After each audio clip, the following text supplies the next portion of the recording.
Bonjour à tous, bienvenue dans ce 30 minutes. Nous sommes mercredi 23 février 2022 et voici les titres.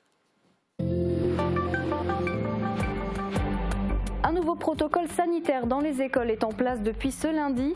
Les règles sont assouplies avec par exemple la fin du port du masque dans la cour de récréation. Sécuriser les sorties d'école à Sarreguemines, c'est le projet de la ville qui teste un nouveau cadencement des feux aux abords du groupe scolaire de la Blise. Le groupe Stellantis prend un virage vers l'électrique. D'ici 2023, 600 000 boîtes de vitesse électrifiées seront produites à Metz. L'Union européenne souhaite en effet interdire la vente de véhicules à moteur thermique d'ici 2035.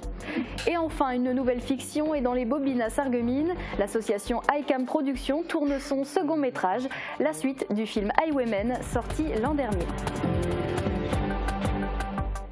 Et dans la chronique culturelle aujourd'hui, il sera question de nourriture et de cinéma. Deux de mes passions, Morane, bien vu. Alors pourquoi tu as choisi de parler de ça aujourd'hui ? Eh bien tout simplement parce que ça fait une semaine, jour pour jour, que les restrictions liées à la vente de confiseries dans les cinémas ont été levées. Donc aujourd'hui, on va parler de confiserie. Parfait, à tout à l'heure. Et en fin d'émission, on fera un zoom sur les assistants éducatifs d'Allemand. Ils existent grâce au dispositif Sésame Grande Région mis en place en 2000 en partenariat avec le département de la Moselle. Puis on partira en immersion avec les jeunes sapeurs-pompiers de Forbach et de Stirin-Vendel en pleine semaine de formation intensive. Mais avant, l'actualité avec un protocole sanitaire allégé dans les écoles depuis ce lundi. Il est passé du niveau 3 au niveau 2. Alors quels sont les changements pour les élèves ? On fait le point dans ce reportage. Un allègement attendu par les parents et leurs enfants. Avec le passage du protocole sanitaire dans les écoles au niveau 2, 3 principaux changements sont à noter. Premièrement, la fin de l'obligation du port du masque dans la cour de récréation dans les écoles primaires. Pour les enfants, c'est bien. Ils peuvent plus jouer, c'est moins contraignant pour eux à l'extérieur. Mais certains enfants ont pourtant du mal à appliquer ce changement, comme Arthur qui continue de porter son masque. Alors toi, t'as préféré le garder ? Oui. Pourquoi ? Parce que tu veux pas le Covid ? Oui.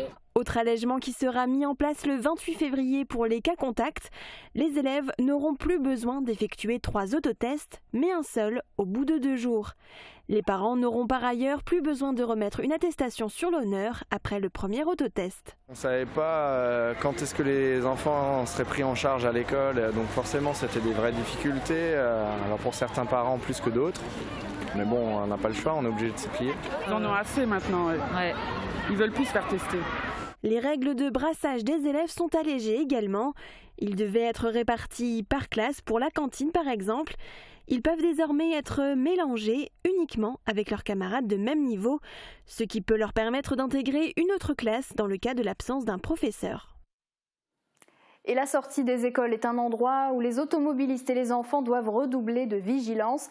Pour améliorer la sécurité de ces derniers, la ville de Sarreguemines a mis en place une phase de test au niveau du carrefour Schumann, situé près du groupe scolaire de la Blise. C'est un reportage de Marie-Morgane Pires. 11h40, les élèves du groupe scolaire de la Blise commencent à sortir de leur établissement. Aux abords, on retrouve 4 feux tricolores. Lorsque le feu est au vert pour un piéton, les voitures venant de la gauche ou de la droite peuvent aussi démarrer. Ces passages peuvent donc être dangereux, notamment pour les plus jeunes. La ville de Sarreguemines a donc décidé de leur apporter plus de sécurité en reprogrammant le cadencement des feux du carrefour Schumann. Désormais, lorsque le feu passe au vert pour le piéton, toutes les voitures seront à l'arrêt. Cela empêchera tout croisement entre les véhicules et les passants. Une phase de test est menée depuis mardi uniquement aux heures d'entrée et de sortie d'école, soit de 7h55 à 8h10, de 11h30 à 11h50, de 13h30 à 13h50 et à 16h10. Si les résultats sont probants, ce réglage pourrait être pérennisé. Une mise en place qui entre dans le cadre d'une réflexion globale pour assurer la sécurité routière devant chaque école de la ville. C'est une volonté de l'Union européenne d'interdire la vente des véhicules à essence et diesel dès 2035. Depuis quelques années maintenant, le groupe Stellantis, résultant de la fusion du groupe PSA et de Fiat Chrysler Automobile, prend le virage de la transition énergétique. Dès 2023 à Metz, 600 000 boîtes de vitesse électrifiées seront produites par an via une collaboration avec Punch Powertrain, un fabricant belge. Reportage de Jean Milon. Donc voilà, donc là vous pouvez vous rendre compte de l'étendue où on va installer l'ensemble du process à votre gauche, la zone kitting où on prépare l'ensemble des pièces qu'on va assembler sur la boîte, et tout au fond la zone logistique. Dans cet entrepôt d'ici la fin d'année, l'agitation que l'on retrouve d'ailleurs juste à côté aura remplacé le vide ambiant. Mais avant de produire des boîtes de vitesse électrifiées à grande échelle, l'heure est encore au test. Derrière ces bâches, une trentaine de personnes travaillent sur une ligne prototype. Là on est vraiment sur la première opération, c'est-à-dire qu'on a assemblé l'ensemble des pièces qu'on a prélevées, on les a mis sur ce chariot qu'on appelle chariot kitting. Deuxième étape, on les assemble sur ces moyens-là pour ensuite continuer l'ensemble du process sur toutes les machines que vous voyez derrière vous. Pour le moment, une vingtaine de boîtes sortent chaque semaine. Prochaine échéance cet été, où la production basculera en série pour David Kennel et ses 25 ans d'ancienneté. Par rapport aux boîtes dites classiques, ces nouvelles lignes demanderont davantage de discipline. Le niveau d'exigence a fortement augmenté, puisqu'il faut dans un même produit y intégrer toutes les technologies, boîte auto, boîte classique et moteur électrique, avec un niveau de compétence dans différents domaines que je viens de citer, sur un seul produit. Donc exigence nettement plus forte sur ce produit par rapport au produit précédent. En tout, Stellantis débourse 62 millions pour l'installation du process ici à Metz. Un investissement indispensable pour le groupe qui se veut à terme être le leader du marché des véhicules à faibles émissions. On est en train de vivre quelque chose qui ressemble quasiment à ce que l'industrie automobile a vécu quand elle est née en réalité. En termes d'investissement, produire des moteurs électriques, des boîtes de vitesse électrifiées représente des montants très significatifs. On parle de dizaines, de centaines de millions d'euros. Donc on est dans un monde assez comparable à ce que l'on peut dépenser pour investir sur des lignes de montage pour des moteurs thermiques ou des boîtes de vitesse manuelles. Pour l'instant, le groupe n'est qu'aux prémices de cette immense transformation. Et que ce soit à Metz avec les boîtes de vitesse ou à Trémery avec les moteurs, à l'horizon 2030, l'électrique devrait représenter 70% de leurs ventes. Et du sport maintenant avec la nageuse Aurélie Muller qui a repris les entraînements en Moselle. La Sarregueminoise poursuit ses objectifs. Après ses performances à l'Open de Martinique il y a quelques jours seulement, elle revient en équipe de France d'eau libre. Prochain grand rendez-vous, les championnats du monde à Budapest fin juin et les championnats d'Europe à Rome en août. Pour accompagner dans ces épreuves, la championne pourra compter sur Gilles Catani, son entraîneur, qui intègre ainsi le staff de l'équipe de France. Sport toujours avec le club d'échecs de Sarreguemines. 7 joueurs ont participé la semaine dernière au championnat de Lorraine jeunes à Nancy. Malheureusement pas de podium, mais tout de même de belles prestations. Maximilien Calafa est arrivé 4e en catégorie moins de 8 ans. Pour les moins de 10 ans, Tristan Varin-Daper s'est classé 14e. Chez les moins de 12 ans, Yvain Engelmann a fini 15e et Maxime Rib 21e. Pour les moins de 14 ans, Titouan Salène a terminé 13e et Gabriel Engelmann 15e. Et enfin, une fille était de la partie, Mathilde Betker a terminé 5e de la catégorie moins de 12 ans. Voilà pour le sport. Sarreguemines ne serait-elle pas le petit Hollywood de la Moselle? Plusieurs films y sont en cours de réalisation. On vous parlait la semaine dernière du court-métrage de Sophie Meyer tourné dans un bar de la ville. Et bien cette fois, on retrouve l'équipe d'ICAM Productions. Le premier volet de leur film Highwaymen est sorti l'année dernière et ils enchaînent déjà avec la suite. Un nouveau film plus ambitieux. Reportage. C'est une prise une. Retour sur les plateaux de tournage. Seulement quelques mois après la sortie de son premier court-métrage Highwaymen, l'association ICAM Productions s'est lancée dans la réalisation du second volet. Et pour ce nouveau projet, l'équipe a vu les choses en grand. Déjà, ce film sera plus long que le premier et nécessite donc plus de tournage. Mais ce n'est pas tout. Déjà au niveau du son, on va envoyer notre film à une boîte de mixage son, voilà, une boîte professionnelle. Et pour tout ce qui est couleur, étalonnage, ça va partir aux USA. Voilà, chez un ami à moi, voilà, qui travaille en tant que professionnel aux États-Unis, et il va nous faire intégralement la couleur et tout ce qui est étalonnage, donc c'est vachement cool. Ce partenaire, c'est Valentin Halt, bien connu à Sarreguemines pour ses réalisations. Thomas peut aussi compter sur Mathieu Denler, gérant de la société de production Studio et technicien pour Visual Spect.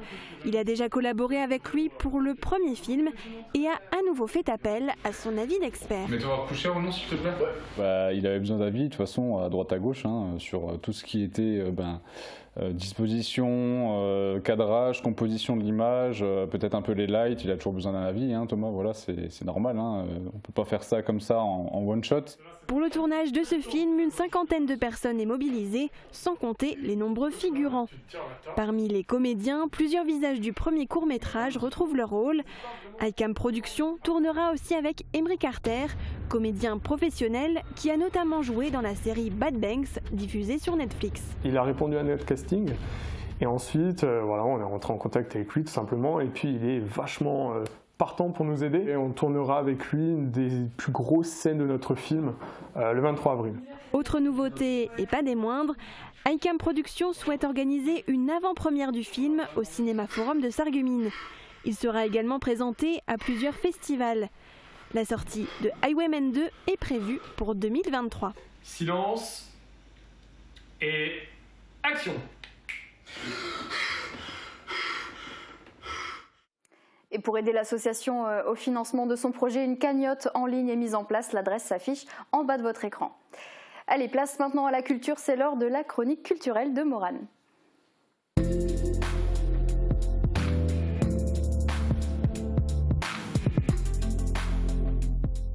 Et Morane, comme chaque mercredi, bien sûr, tu commences par les bons plans de sortie. Et oui, sortez vos agendas. Le cinéma en campagne se poursuit à Putelange-au-Lac ce vendredi soir avec le film Adieu Monsieur Hoffmann, un drame historique réalisé par Fred Cavaillé. Le film se déroule en 1941 à Paris sous l'occupation allemande. Pas besoin de réserver, vous pourrez vous rendre directement sur place pour assister à la séance. Du côté de Beach, à partir de samedi, l'artiste Muriel Hans, originaire de Guenvillers, exposera ses peintures à la galerie Beach and Art, des tableaux grands format qui mêle un large panel de couleurs. Son travail est à découvrir donc du 26 février au 30 avril, du mercredi au samedi de 14h à 18h. Et je vous en parlais la semaine dernière, la troupe du théâtre du jeudi présentera sa création Tous des femmes ce samedi soir à 20h30 au foyer culturel de Sarreguemines. Une pièce qui questionne la place de la femme dans la société et le regard de l'homme à son égard. Pas besoin de réserver, vous pourrez acheter vos billets directement sur place le soir de la représentation. Tarif 5 €. Dimanche, direction la Halle Verrière de Meisenthal pour un spectacle de cirque avec la compagnie Heinz.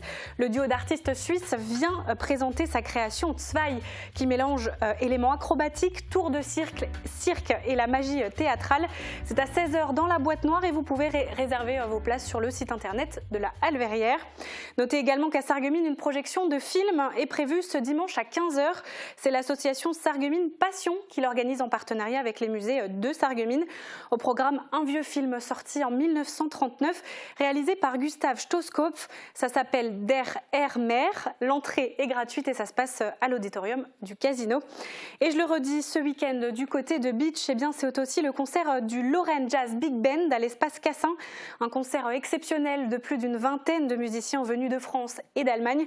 Notez que l'invité d'honneur sera Marina D'Amico. C'est ce samedi 26 février à 20h30. Voilà Margot. Merci Morane. Et aujourd'hui dans ta chronique, tu vas nous parler de confiserie. Absolument. Alors tout le monde le sait, depuis le 3 janvier dernier, la vente de confiserie dans les cinémas était interdite. Les restrictions ont été levées la semaine dernière.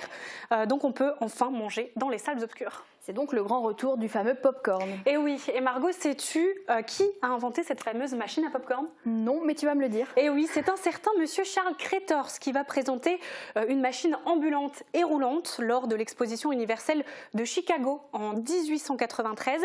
Et cette machine permettait de faire griller des cacahuètes, faire du café, rôtir des châtaignes et préparer du popcorn, rien que ça. Et le concept révolutionnaire va être repéré par un homme d'affaires qui achètera la licence et l'installera dans chaque coin de rue des États-Unis. La machine à popcorn était née. Et il l'a donc installée dans les cinémas, j'imagine. Eh ben non, pas du tout même. En fait, il était interdit de manger au cinéma et au théâtre à l'époque. Ah bon? Comment ça se fait? Alors je t'explique, le cinéma est né en 1895 grâce au génie des frères Lumière, mais le popcorn, lui, n'avait rien à y faire à la base, comme toutes les autres confiseries d'ailleurs. Les films étant muets, c'était très désagréable d'entendre des bruits de bouche insupportables pendant la séance, et donc longtemps, la nourriture était proscrite. Je comprends mieux. Et avec l'arrivée du cinéma parlant en 1927, les habitudes évoluent. À cette période-là, la Grande Dépression touche les États-Unis de plein fouet et le pays va connaître l'une des plus graves crises économiques de son histoire. Les gens ont donc besoin de se divertir, mais à moindre coût, et le cinéma offrait cette possibilité. Alors selon les chiffres, en 1925, on comptabilisait 25 millions d'entrées par semaine aux États-Unis. En 1930, krach boursier, les cinémas atteignent 90 millions d'entrées, soit une augmentation de 260% en 5 ans. C'est énorme. Et c'est peu dire. Et tu vois le truc venir, Margot? À partir de ce constat, les gens ont compris qu'il y avait de l'argent à se faire. America. Et c'est à ce moment-là de l'histoire que la fameuse machine de Crétors entre en scène. Alors souvenez-vous, le popcorn se vendait uniquement dans la rue, sur le trottoir, parce qu'il était interdit de manger à l'intérieur des cinémas. Ce n'est qu'alors qu'au milieu des années 30 que les dirigeants des cinémas ont commencé à fabriquer et à commercialiser leur propre popcorn à l'intérieur de leurs établissements. Et jusqu'en 1945, plus de la moitié de la consommation américaine de popcorn est consommée exclusivement dans les salles obscures. Donc j'imagine qu'avec l'interdiction de manger dans les salles ces dernières semaines, ça a dû être un énorme coup dur pour nos cinémas français. Absolument. Du côté des cinémas Forum de Sarreguemines, par exemple, les pertes financières liées à la fermeture des stands de confiserie sont estimées entre 20 et 25% du chiffre d'affaires. C'est énorme. Et Jean-Marc Carpels, le directeur des cinémas Forum de Sarreguemines, souligne aussi une baisse d'affluence durant cette période. Les gens viennent aussi au cinéma pour consommer du popcorn, ça fait partie du jeu. Aller au cinéma pour voir un film sans popcorn, c'est un peu comme aller à la patinoire sans ses patins. Voilà, ça n'a aucun sens. Donc laissez-nous les confiseries s'il vous plaît, et surtout les cornets XXL de popcorn. Merci. Effectivement, merci Morane pour ta chronique. Le message est passé. En revanche, pour la suite, pas besoin de popcorn puisqu'on se quitte un très court instant. Le temps de regarder quelques prévisions météo, et à tout de suite. La rénovation de vos façades avec Modern Habitat allie esthétique et une résistance garantie à toutes les intempéries. Retrouvez votre programme avec le Crédit Mutuel, partenaire des grands événements de votre région. Une banque qui appartient à ses clients, ça change tout. Bonjour à tous, qu'est-ce que ça fait du bien de profiter du soleil aujourd'hui? Demain matin, on aura encore droit à quelques éclaircies, mais très vite, le ciel se couvrira et laissera passer des pluies éparses. Il faudra attendre la fin de la journée pour retrouver un temps sec. Du côté des températures, il fera entre 4 et 5 degrés le matin et jusqu'à 9 degrés l'après-midi. On pourra profiter de quelques minutes de soleil supplémentaires le matin puisqu'il se lèvera à 7h27 pour se coucher à 18h09. Demain, nous serons le jeudi 24 février et ce sera la Saint-Modeste. Passez une belle journée sur Mosaïque Cristal. C'était votre programme avec le Crédit Mutuel, partenaire des grands événements de votre région. Une banque qui appartient à ses clients, ça change tout. Qui pourrait deviner que je porte des appareils? Les nouvelles générations d'aides auditives sont de plus en plus discrètes, même en contour d'oreille. Même avec les cheveux courts? Oui, il se cache facilement derrière le pavillon de l'oreille et ensemble nous choisirons la couleur qui vous conviendra. Et ça tient vraiment bien? Bien sûr, grâce au moule sur mesure, l'appareil épouse parfaitement votre conduit auditif.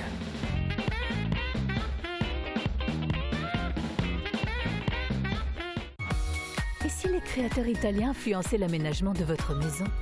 Cuisine, salle de bain, carrelage, Cesa au centre de la Rotonde à Sarreguemines vous propose un vaste choix et un excellent rapport qualité-prix.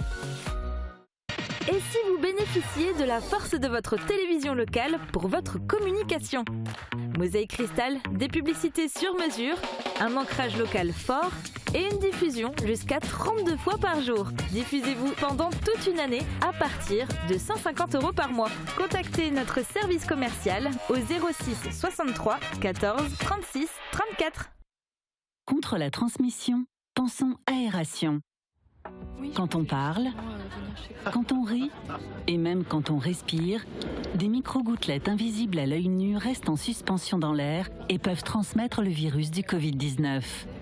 C'est pourquoi il est important d'aérer 10 minutes toutes les heures pour les faire disparaître. Même vaccinés, continuons à appliquer les gestes barrières. Ceci est un message du ministère chargé de la Santé et de Santé publique France. L'apprentissage de la langue allemande dans les écoles est l'une des principales problématiques pour notre département. Depuis les années 2000, des assistants éducatifs d'allemand sont recrutés pour intervenir en maternelle et en primaire. Aujourd'hui, ils sont au nombre de 60 et le département est toujours en recrutement. Mais quel est leur rôle ? Eh bien, c'est un reportage de Marie-Morgane Pires. Hallo, Kinder. Hallo. Comme chaque matin, Anja Weber arrive dans la salle de classe de l'école des faïenceries. D'origine allemande, elle habite depuis une vingtaine d'années à Sarreguemines. Et depuis 2 ans, elle intervient dans cette école en tant qu'assistante éducative d'allemand. Elle va passer 30 minutes avec ses élèves de petite et moyenne section. Anja parlera uniquement sa langue maternelle, l'allemand. Schal. Das ist der Schal. Schal. Après avoir découvert de nouveaux mots de vocabulaire, direction la salle de jeu. Ici, les élèves vont danser et chanter, toujours en allemand. Grâce aux gestes, ils intègrent petit à petit ces nouveaux mots. Hände auf den Kopf, Hände auf den Bauch, Hände auf den Kopf, Hände auf den Bauch. Ils sont très ouvertes aussi à l'intonation en allemand. Je le remarque moi-même quand je parle français. Il y a des choses qu'on ne prononce pas bien. On les entend mais on n'arrive pas à les prononcer. Et quand on travaille ça très très jeune, ça permet donc justement d'éviter cet aspect-là. Suite de la matinée, cette fois du côté de l'école primaire. Anja va travailler avec un premier groupe d'élèves sur les 4 saisons. Et pour introduire cette activité, place encore une fois à la musique.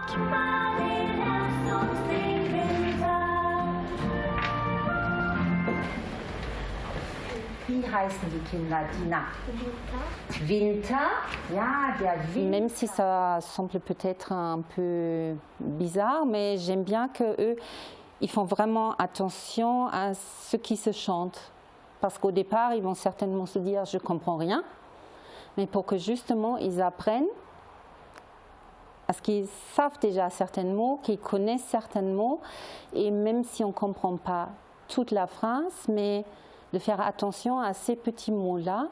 Et c'est pourquoi je leur fais écouter des chansons sans expliquer forcément de quel sujet je vais parler. Certains enseignants pratiquaient déjà l'allemand avec leurs élèves dans cette école, mais l'apprentissage n'était pas encore généralisé. L'arrivée d'Anja permet d'augmenter le temps d'exposition à la langue dans toutes les classes. L'allemand, ce soit sa langue maternelle, elle a le bon accent, les bons mots. On n'est pas obligé de chercher nos mots comme ça peut nous arriver à nous des fois. Et ça permet d'avoir quand même un soutien. On partage justement nos idées, nos actions auprès des élèves. Et voilà, c'est un très bon complément. Les assistants éducatifs sont soutenus par le programme Interreg Sésame Grande Région à l'origine du projet, en partenariat avec le département de la Moselle. Un dispositif unique créé en 2000, au départ seulement dans les écoles maternelles, puis étendu aux écoles élémentaires en 2005. Une cérémonie a été organisée pour célébrer le 57e recrutement. Les assistants sont recrutés par les communes. Ces dernières reçoivent des aides pour le financement de la part du département, de l'Union européenne et des collectivités, comme la communauté d'agglomération Sarreguemines Confluence. La Moselle souhaite aujourd'hui étendre ce dispositif. Et quand on sait qu'on est passé, il y a 20 ans, de 10 assistantes pour 8 communes à désormais 40 communes et 60 maintenant assistants éducatifs qui assistent 8000 écoliers, on voit le chemin parcouru, mais on peut aller encore beaucoup plus loin que cela. Ce dispositif concerne uniquement les écoles maternelles et élémentaires du département. L'apprentissage de l'allemand peut ensuite être poursuivi dans les collèges grâce aux cours de langue, mais d'autres actions sont mises en place dans certains établissements pour un aspect plus culturel qui rejoint les séances avec les assistants éducatifs. Nous avons un autre dispositif qui est géré au niveau national, qui permet effectivement de recevoir des assistants de tout pays, mais aussi des assistants allemands ou autrichiens dans nos classes du second degré. En plus des séances tout au long de l'année scolaire avec les assistants éducatifs d'allemand, des mini-Schule sont également organisées durant les vacances scolaires dans certaines écoles. Les élèves passent alors une semaine entièrement dédiée à la langue allemande, à base de jeux, d'activités manuelles et de chansons.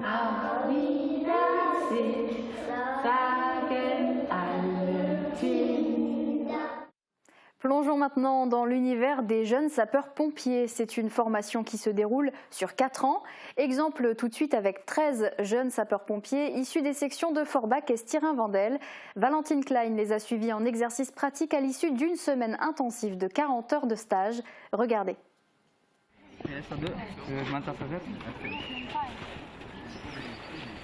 Le parc du Schlossberg est un terrain de jeu idéal pour les enfants à Forbach, mais aussi pour les jeunes sapeurs-pompiers. 13 d'entre eux, issus des sections de Stirin-Wendel et de Forbach, ont profité de la météo ensoleillée pour s'exercer au métier grâce à différentes mises en situation créées par leurs formateurs et inspirées de faits réels. Alors le but de cet exercice-là, ça va être l'hémorragie. Donc savoir stopper une hémorragie.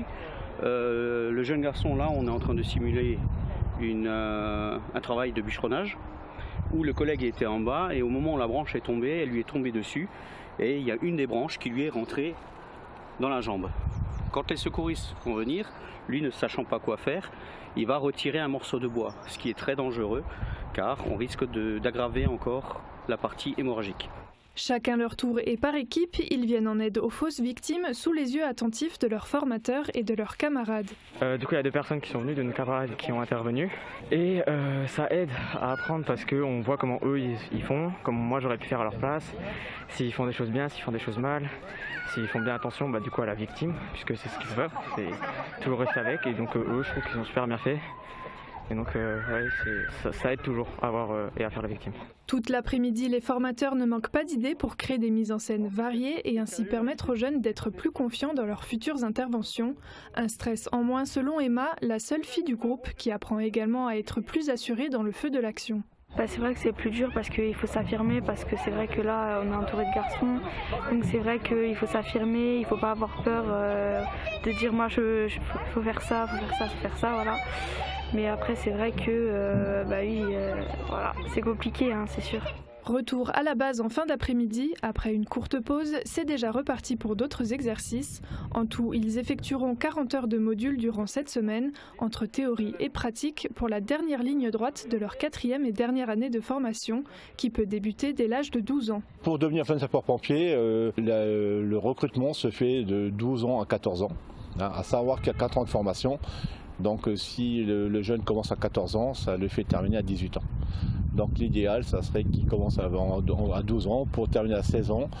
Comme ça, une fois qu'il est pompier volontaire, il pourra poursuivre avec les autres examens qui sont obligatoires. Et à 18 ans, le jeune il sera opérationnel. S'ils valident leur examen en fin de cursus en mai, ils seront diplômés du brevet JSP et pourront intervenir sur diverses opérations dès le mois de juin.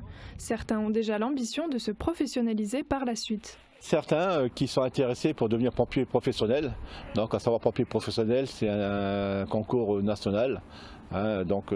Qui comprend de l'écrit, du sport, un entretien individuel et après s'ils sont pris, ils seront pompiers professionnels dans toute la France.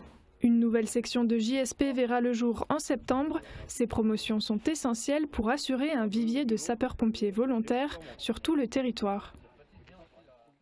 Et c'est la fin de ce journal. Merci de votre fidélité. Retrouvez tous nos reportages sur notre page Facebook et notre site internet. Excellente journée à toutes et à tous et à demain.